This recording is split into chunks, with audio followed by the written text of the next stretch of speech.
Welcome to Aami's taste buds. ഇന്നത്തെ നമ്മുടെ recipe എളുപ്പത്തിൽ ഉണ്ടാക്കിയെടുക്കാൻ പറ്റുന്ന ഒരു രസമാണ്.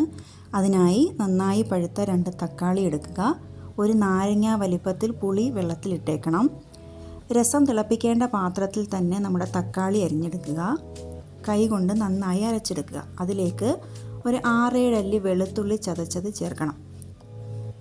ശേഷം 1 ടീസ്പൂൺ മുളക് പൊടി, 1 ടീസ്പൂൺ മല്ലിപ്പൊടി, 1/4 ടീസ്പൂൺ മഞ്ഞൾപ്പൊടി, 1/4 ടീസ്പൂൺ വറുത്ത ഉലുവാപ്പൊടി, 1/4 ടീസ്പൂൺ കായപ്പൊടി, 1/2 ടീസ്പൂൺ കുരുമുളക് പൊടി എന്നിവ ചേർക്കണം.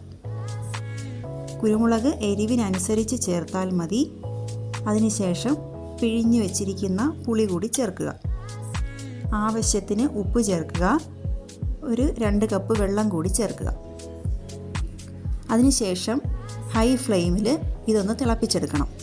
തിളച്ചതിന് ശേഷം മീഡിയം ഫ്ലെയിമിൽ ഒരു 3 മിനിറ്റ് കൂടി തിളപ്പിച്ചാൽ നമ്മുടെ തക്കാളിയൊക്കെ ഒന്ന് വെന്ത് കിട്ടും. അതിനുശേഷം ഫ്ലെയിം ഓഫ് ചെയ്ത് കുറച്ച് മല്ലിയില കൂടി ഇട്ട് കൊടുക്കാം. അതിനുശേഷം കടുക് താളിച്ചൊഴിക്കുക. നമ്മുടെ രസം റെഡിയായി കഴിഞ്ഞു. വീഡിയോ ഇഷ്ടമായാൽ ലൈക്കും സബ്സ്ക്രൈബും ചെയ്യാൻ മറക്കല്ലേ. അപ്പോൾ അടുത്ത വീഡിയോയിൽ കാണാം. Thank you.